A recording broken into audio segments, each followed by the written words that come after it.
Dios les bendiga. Hoy vengo a predicar una predicación que considero sencilla, no muy compleja,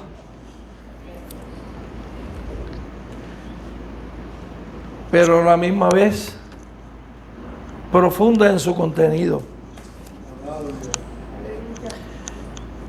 Yo ando con mi esposa Mayra. Si no la presento, después duermo con los perros. Pero como yo duermo con Mía, eso es casi adulterio entre la pajita y yo. Así que nos gozamos.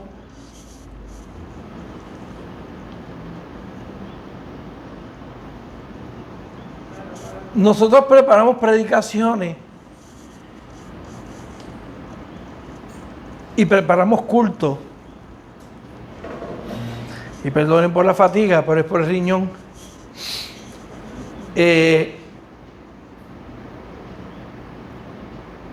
Y pocas veces vamos a la presencia de Dios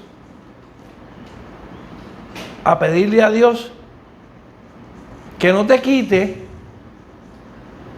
pero que se mueva en el culto, ¿verdad? Hay veces que no oramos porque nos sentimos culpables.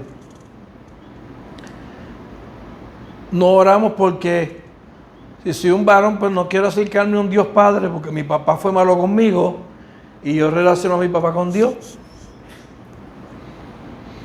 No oramos porque no entendemos lo que la cruz hace en la oración y en la comunicación entre Dios Padre, el Hijo intercediendo y yo.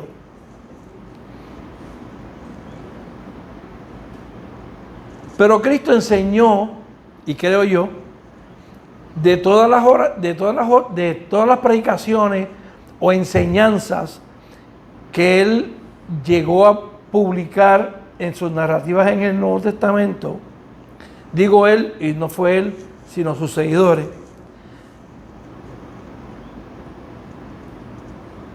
Él hizo una enseñanza en Lucas que a mí me sorprendió hace mucho tiempo y me vuelve a sorprender hoy.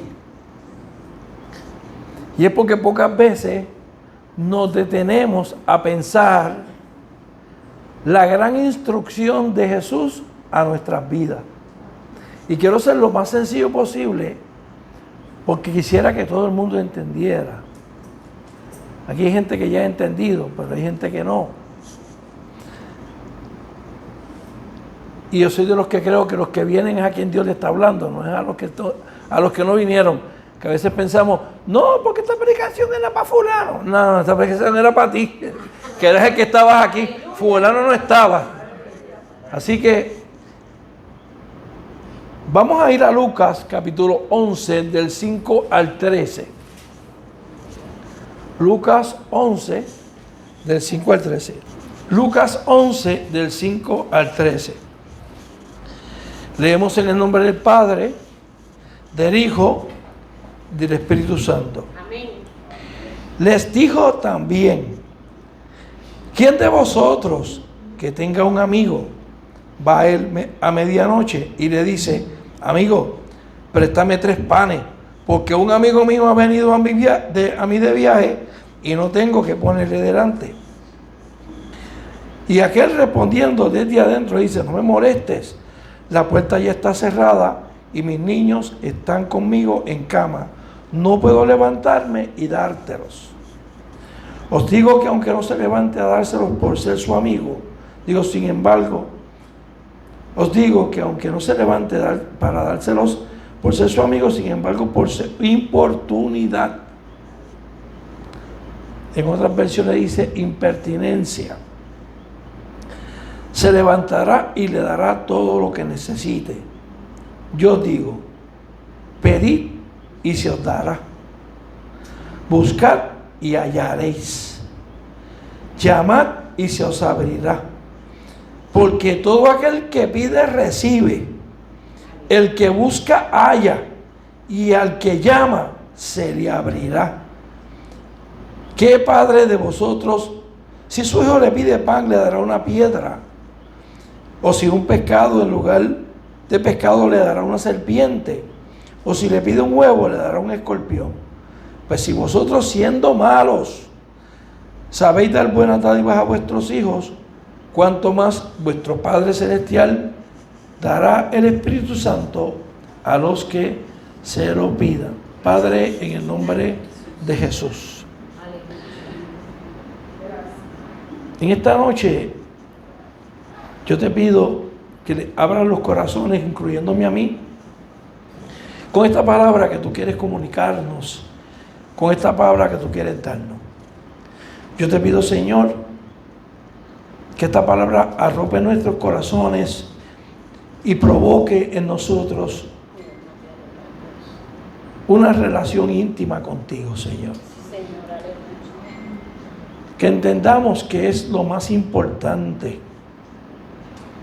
Que entendamos que si no estamos amarrados a ti, no estamos amarrados a nada. Y que tú has creado la oración para que más cerca de ti no podamos estar. Te pido un corazón contrito y humillado de parte de mí para poder predicar esta palabra y que tengas misericordia, Señor.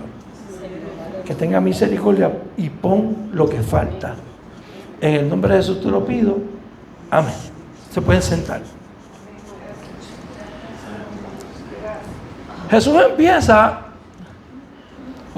primero que nada, Lucas fue escrito en la década de los 80, probablemente después de la guerra de los judíos, un periodo de paz entre los romanos y los judíos y entre los cristianos, porque recibieron los cristianos persecución en ese tiempo de guerra contra los judíos.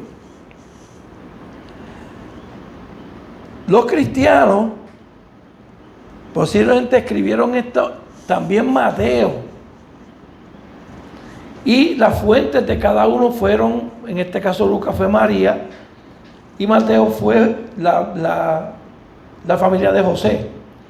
Porque los que son los personajes céntricos son Mateo al principio y María al principio en Lucas. Mateo está al principio de nuestro canon del Nuevo Testamento, de los libros autorizados, porque Mateo nos amarra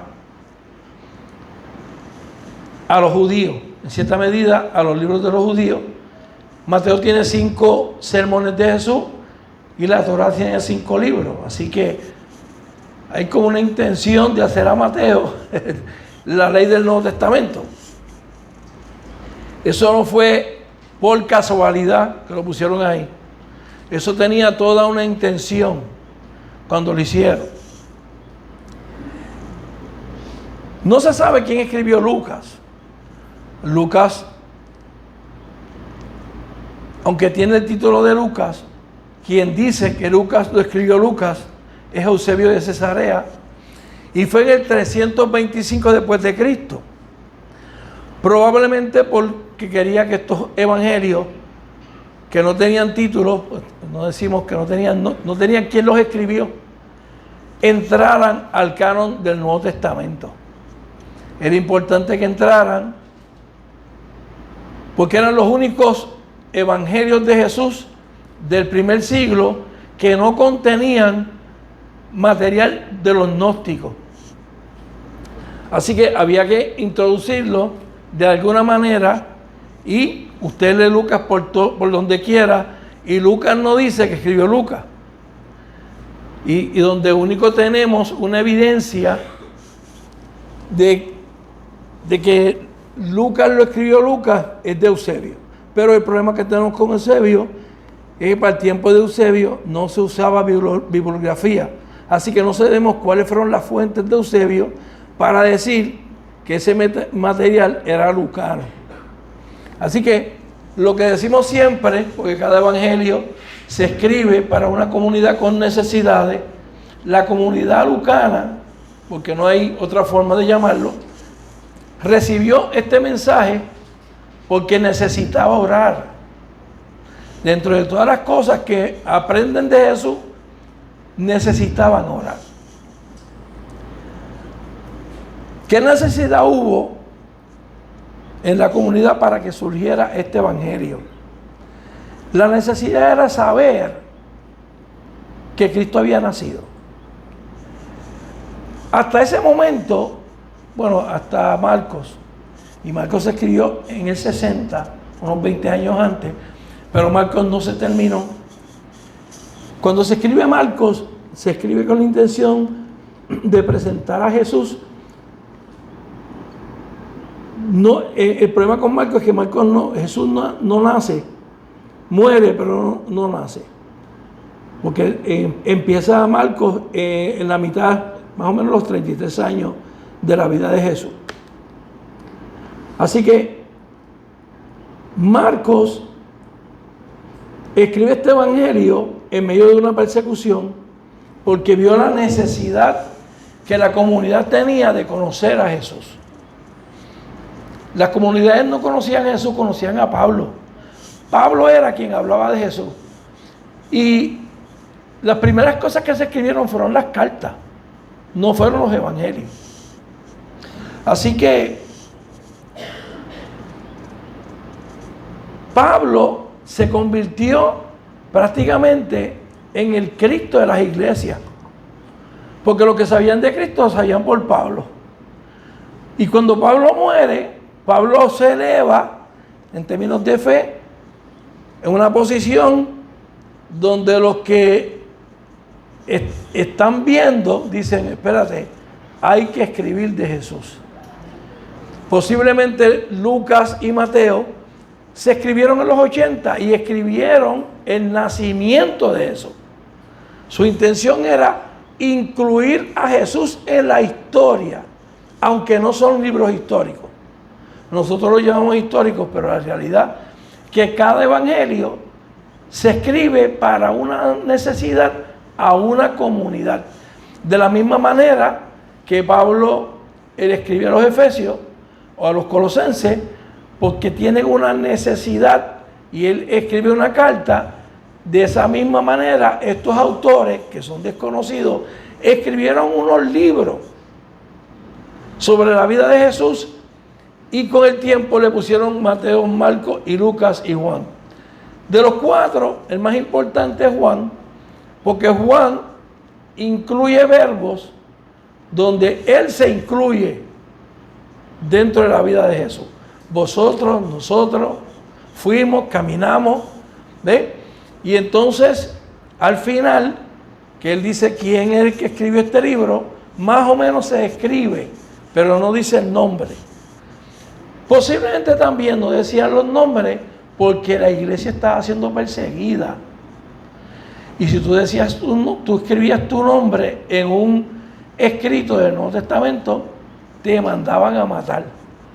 Pablo escribía su nombre en sus cartas y decía que esta era mi señal. ¿Por qué? Porque posiblemente otros del Nuevo Testamento no escribieron los nombres para no morir. Así que es una historia interesante. Pero en esta narrativa que estamos viendo,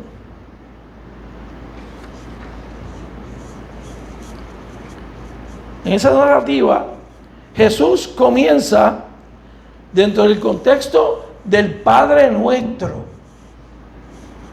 ¿Ok? No amo mucho porque me duele la espalda. Y en ese contexto,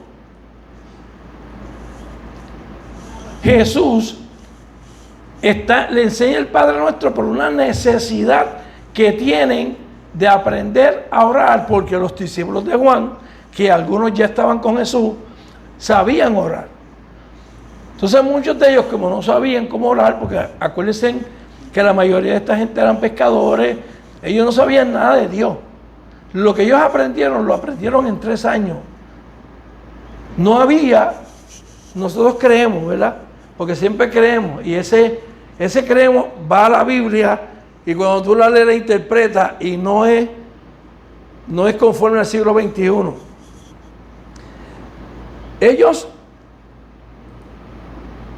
Uno va a la Biblia, y uno mira el texto, y uno cree que ellos sabían orar, que el pueblo de Israel era bien sagrado. Miren, no era así. Había gente que eran sagradas, pero había gente que eran impías. Y lo que se esperaba de unos pescadores era que lo que reclutara a Jesús fuera la porquería más porquería que había de la sociedad. Yo venía con una predicación de Pedro, pero me arrepentí a última hora. Pues yo no me acuerdo si la traje o no la traje aquí. Pero yo no tengo detrás de la predicación que la haya predicado aquí. Así que ellos no saben orar, porque no estaban acostumbrados como nosotros venir todos los domingos. No todo el mundo iba, teniendo el templo ahí, no todo el mundo iba al templo. La gente que venía de lejos era más devoto, porque venían y cumplían la ley, y venía mucha gente, pero mucha gente, el que veía el templo cerca, no se congregaba, así como más o menos como nosotros pensamos, porque el judío era una manera distinta. Así que Jesús le enseña el Padre Nuestro a aquellos discípulos que no saben orar. Y posiblemente creían que orar era algo complejo. Y viene, cuando termina el Padre Nuestro, con una enseñanza de lo que debe ser la oración. Y mucha gente ha predicado, ¿verdad?, de la importunidad, de la impertinencia de este texto bíblico. Pero la realidad es que el fin es otro. El fin es que tú entiendas que acercarte a Dios no es tan difícil. No tienes que estar 10 horas ni 5 horas. Yo antes estaba 4 horas, de 4 de la mañana a 8 de la mañana todos los días. Todos los días. ¿Ok? Y estar 4 horas orando no está fácil. Yo antes oraba arrodillado. Y me di cuenta que esa no era la forma de acercarse a Dios. Y me acuerdo que tenía un reloj al frente para cuando se cumplieran las 4 horas.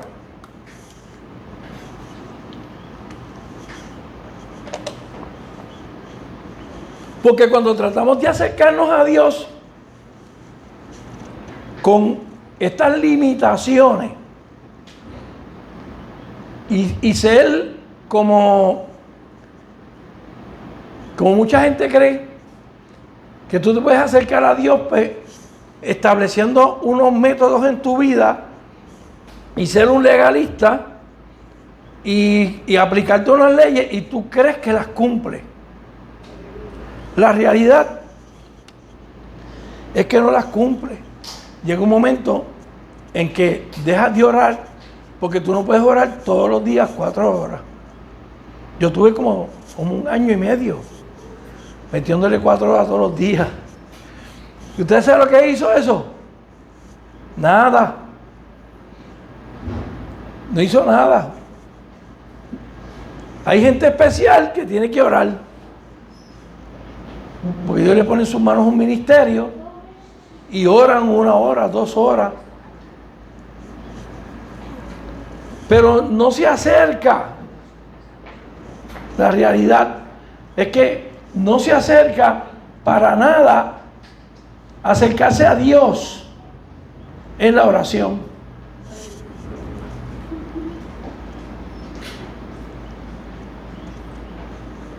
No habían tienda, así que el tipo no podía salir por una tienda a comprar.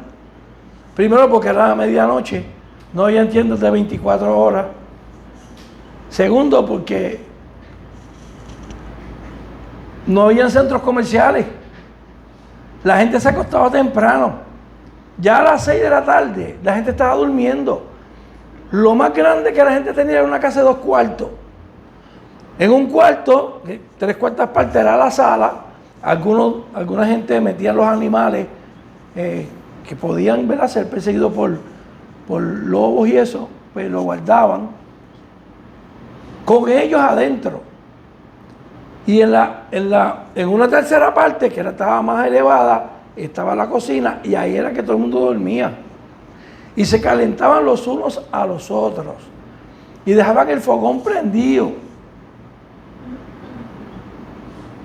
Así que cuando Jesús dice que un amigo me vino a visitar y va donde el otro amigo, ese amigo que salió de la casa a buscar 3 panes, ese amigo está honrando la hospitalidad que se ahorra la gente en el tiempo de Jesús, que no importa a la hora que alguien le llegara a la casa, ellos le iban a tener algo a esa gente para que comieran y se acostaran. Ese amigo sale de su casa a donde otro amigo que dice, no, yo no me voy a levantar. Lo más seguro yo haría lo mismo. Estoy durmiendo con mis hijos, yo no me voy a poner a levantarme porque levantarse era sacar una tranca que cruzaba la puerta, si tenía puerta, y hacer ruido y levantar a todo el mundo para darle 3 panes y que se fuera. Así que él no quería, pero Jesús dice por su importunidad, según Reina Valera, otras versiones, por su impertinencia de estar pidiendo y pidiendo y pidiendo, él se va a levantar y va a ir donde él y le va a dar los 3 panes, que se vaya y se acuesta a dormir.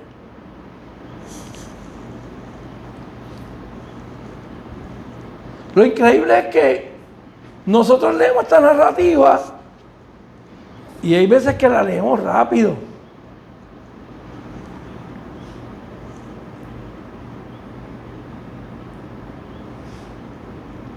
El fuego ardía toda la noche para calentar a esa gente. Y usted sabe que usted está acostado, porque la noche era bien fría. No había nada de eso que hay en Estados Unidos, que los cuartos se calientan y tú duermes patas arriba. No. Se tenía que amarrar todo el mundo con todo el mundo, porque no había otra.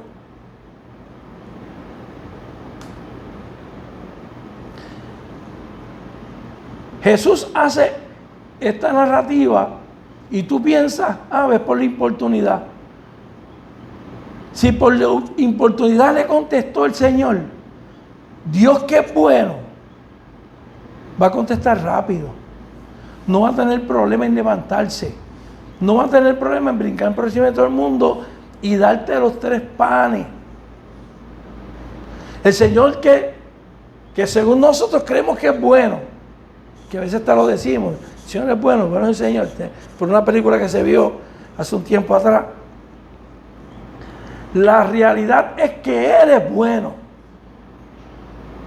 Y nosotros no hemos sido capaces de mirar la Escritura todas las veces que Jesús nos dice que tenemos que orar.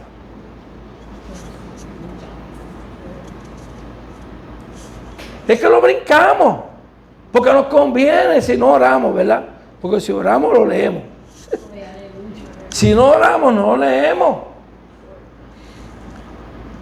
¿Cuántas veces en el Nuevo Testamento se nos llama la atención para que nosotros oremos? Hacemos el énfasis en pedir. ¿Qué es lo primero que Jesús dice? Cuando tú pides, tú sabes que tienes una necesidad. Pero él dice el texto, hallaréis. Entonces nosotros nos enfocamos en pedir y nos olvidamos de hallaréis. Dios contesta lo que nosotros le presentamos. Y a veces nosotros dejamos de orar porque no vemos a Dios contestando. Porque queremos como que Dios sea un Dios Alka-Seltzer. Que Dios conteste igual que el Alka-Seltzer, que te la echas en el agua y mismo hace burbuja. A nosotros nos encanta. El problema es que Dios no es un Dios de alcacerse. El Dios que tú le sirves y al que yo le sirvo contesta todas las peticiones. Algunas dice que no. Pero Él contesta todas las peticiones. Dice, pedid y se os dará. No dice pedid y miren a ver lo que Dios hace con ustedes. No dicen pedid y sale la señora esta que yo no la soporto, pero luego con ella, porque ella dice que es cristiana. La señora de Bayamón, que dice que no va a orar por nadie.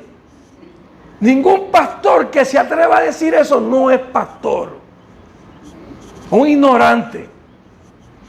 Porque ningún pastor se atreve a decir, yo no voy a orar por ti. Sea lo que sea. Sea política, si viene triste, sea lo que sea, usted tiene que orar. Y yo decía, contra esto me cayó del niño al dedo, pero no fue así porque me dio pena que públicamente ella se atreviera a decir un disparate como este. Buscad y hallaréis. Cuando tú buscas, tú escarbas. Cuando tú buscas, tú vas más allá de pedir. Tú te metes en la tierra, tú te enfangas. Pero tú vas a encontrar lo que tú estás buscando. Y el problema es que si buscas, hallas. El fin de esta pericopa, ¿verdad? Porque así le decimos en los seminarios, el fin de este versículo bíblico es decirte a ti que Dios contesta. Que cuando usted se para o de rodillas o sentado, porque hay gente que no puede ponerse de rodillas, y yo hace un tiempo para acá, o de rodillas o sentado, Dios te escucha. Entonces nosotros tenemos miedo, o no vemos que Dios conteste las peticiones. Dios las contesta cuando Él quiere, donde Él quiere y como Él quiere. ¿Tú quieres presencia de Dios? Ponte a orar. ¿Tú quieres que Dios te use en el altar? Ponte a orar. ¿Tú quieres que Dios te use en la calle? Ponte a orar. Y vas a empezar a predicar en la calle y a traer gente para la iglesia. Ya yo quisiera poder hacer todo eso, ya yo no puedo. Con el dolor de espalda, con el de la pierna, con eso tengo. Yo predicaba hasta en el tren. Una vez nada más prediqué en el tren, que venía desde el trabajo. Y fui en el tren y prediqué en el tren. Pero en la cueva predicaba cada rato. Y mucha gente se convirtió. Gente que yo conocí, gente que no logré conocer. Y le doy las gracias a Dios por eso. Porque me dio la oportunidad de servirle. Porque uno no se puede llevar la gloria sea a Dios. Yo fui un siervo inútil. Que si me gané aquel y me ganaron otro, un siervo inútil. Si lo digo para buscar gloria, estoy mal. Queremos dar estudio bíblico como si tenemos que orar. Meternos ante la presencia de Dios por lo menos una hora, media hora, para que usted vea cómo le cambia la vida. A Josh McDowell le cambió la vida a la tesis. Se puso a hacer una tesis para probar que Jesucristo no es Dios. Se metió en camisa 11 varas porque la tesis terminó afirmando que Dios es real. El libro se llama Evidencia que sigue un veredicto. Es un libro pesado, pero es bueno. Lo leí 2 veces. Es de apologética, de cómo tú predicas en la calle. Cómo tú coges la gente que te vienen y te tratan de meterle en un cajón y tú decirles, nada, por aquí no es por acá. La Biblia dice también: llamad y se os abrirá.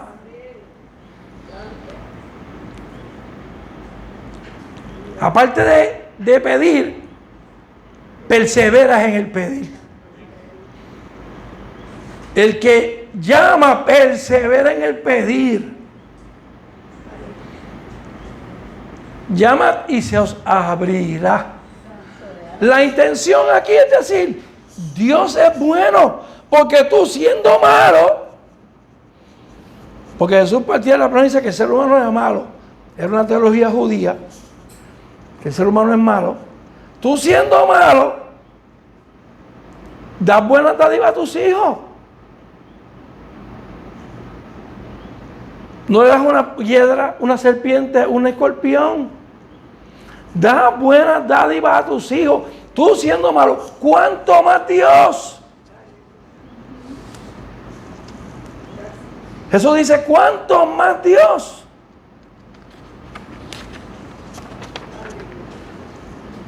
¿A qué vinimos hoy? ¿Qué vinimos a buscar? Porque mira, salió el PNP y no pasó nada en Puerto Rico. Hubiera ganado Dalmau y no hubiera pasado nada en Puerto Rico.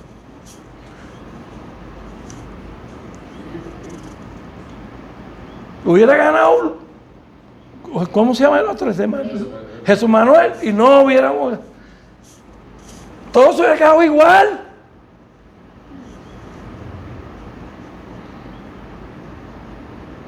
Porque esa gente no ora. Por eso yo no creo en partidos políticos. Tú puedes decir que Proyecto Dignidad, a mí me perdonan, yo creo que en predicar el evangelio en las calles. Conozco a 3/4 partes del partido Proyecto Dignidad, y todo el mundo, los que iban a la calle a predicar, dejaron de predicar, porque su esperanza estaba en el partido. Miren, si ellos hubieran ganado, no hubiera pasado nada. ¿Y saben por qué no hubiera pasado nada? Porque si tú no oras, no pasa nada. Tú tienes que ponerte a orar. Y la dinámica es ir a buscar la gente. La gente puede ser que vengan, pero son los menos. Yo tengo que salir a buscarlo.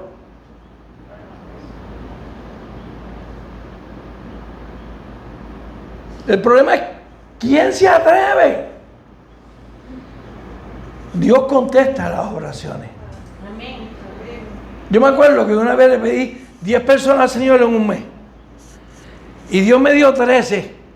Y no podía darle seguimiento a las 13. Y le dije: Señor, para el próximo vez dame 5. Porque a 5 yo los puedo discipular. A 13 no puedo. Pero yo le pedí 10 y Dios me dio 13.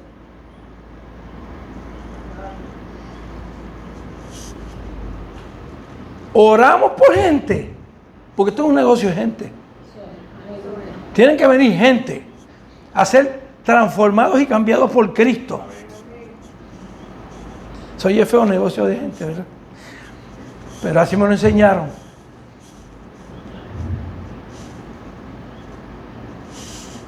Dios es dinámico. Y hay veces que nosotros ponemos a Dios bien pasivo. No oramos porque lo ponemos bien pasivo. Muchas veces no oramos porque no creemos que Dios nos escucha. Esta pericopa, perdón por la palabra, este contexto bíblico, de lo que nos habla es de acercarnos a Dios y dejar el miedo atrás.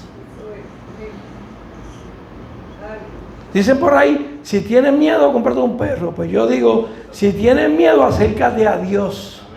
Y vas a ver que si te acercas a Dios, tu vida va a cambiar. Tu vida va a cambiar. Pero necesitas presencia de Dios, necesitas a Dios. Porque la presencia es de Él. Él honra a los que le honran. A los que la honran en la oscuridad, en el cuarto, Dios los honra en la luz delante del día. Y tú te quedas pasmado porque tú ves que Dios te honró. Dice, yo, a mí, que soy una porquería, porque muchas veces nos imaginamos que lo somos cuando no lo somos, y pensamos que nos servimos y Dios viene y nos usa. Quiero ver gente enferma sanarse. Vayan a los hospitales y oren por la gente. Todavía se puede ir. Yo me quedé pasmado una vez que yo fui a ver a un amigo mío, porque el supervisor del área estaba loco porque vinieran la gente a predicar. Loco porque vinieran la gente a predicar. Fui a un seminario hace muchos años atrás en el pueblo de... ¿Cómo se llama este pueblo? En el pueblo de Texas. Y fui a un seminario de Tommy Barnett. El primer día, él pasó por el frente de nosotros 300 ministerios. 300 ministerios de evangelismo. Una iglesia en aquel tiempo de 24,000 miembros, ahora está en 30 y pico mil, 35,000, 36,000. 300 ministerios evangelísticos. Cuando yo escuché la muchachita de 15 años, líder del grupo que había sido prostituta y que eran cristianas, que estaban evangelizando entre las prostitutas allá en Texas, esa chamaquita yo la oí hablar y parecía que había vivido una vida entera. Se le notaba el sufrimiento cuando hablaba, y hablaba con autoridad. Una autoridad que era que Dios se la tenía que haber dado. Había un muchachito que era líder de los de síndrome Down, y era un chamaco de síndrome Down. Ese muchacho empezó a orar cuando conoció a Dios.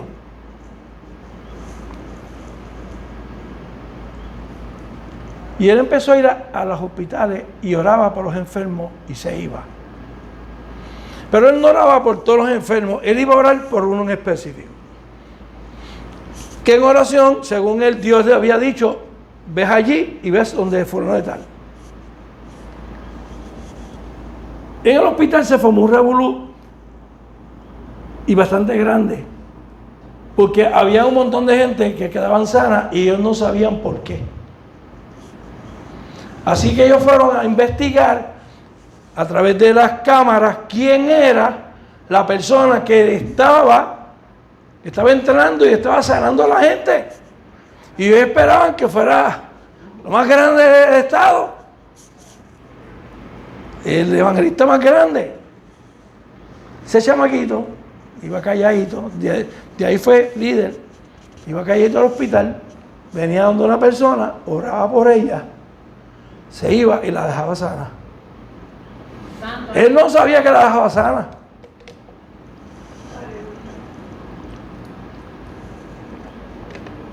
Esa gente fue donde el pastor a decírselo. Una iglesia que cuando yo entré tenía un montón de sillas de ruedas. Y decía, qué raro. Habían como 50 sillas de ruedas, pero vacías. Decía, qué raro.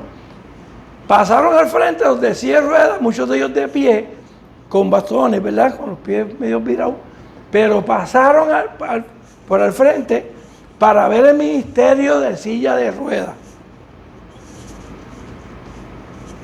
Cuando uno quiere evangelizar, uno se inventa cualquier cosa. Uno se inventa cualquier cosa. Nosotros nos metimos en la perla, viramos la perla al revés, vaciamos todos los churin hasta que vino el alcalde a decir que fue él. Y cuando el alcalde cogió el poder, se fue para atrás. Y digo el alcalde que había en aquel tiempo, antes de Yolín. no me acuerdo el nombre de él, pero ese alcalde, Santini, ese alcalde se metió de presentado y dañó todo. Lo que uno quería hacer, en vez de dejar la iglesia hacerlo, lo quiso hacer él, porque nosotros recortábamos, limpiábamos las heridas, los bañábamos, hacíamos de todo. Más o menos. La realidad es que Dios contesta. Y lo que nos quiere decir esta porción de la Biblia es que Dios habla. Usted lo que tiene es que ponerse a orar. Oramos. Padre, te damos gracias por tu presencia. Te damos gracias por tu palabra, por la oración. Te pedimos conforme a tu voluntad que esta palabra haya llegado a todos nuestros corazones y que sea especial para nosotros. Llénanos de tu presencia. Invítanos a orar. Y tú haces el resto. Tú haces el resto. En el nombre de Jesús. Amén.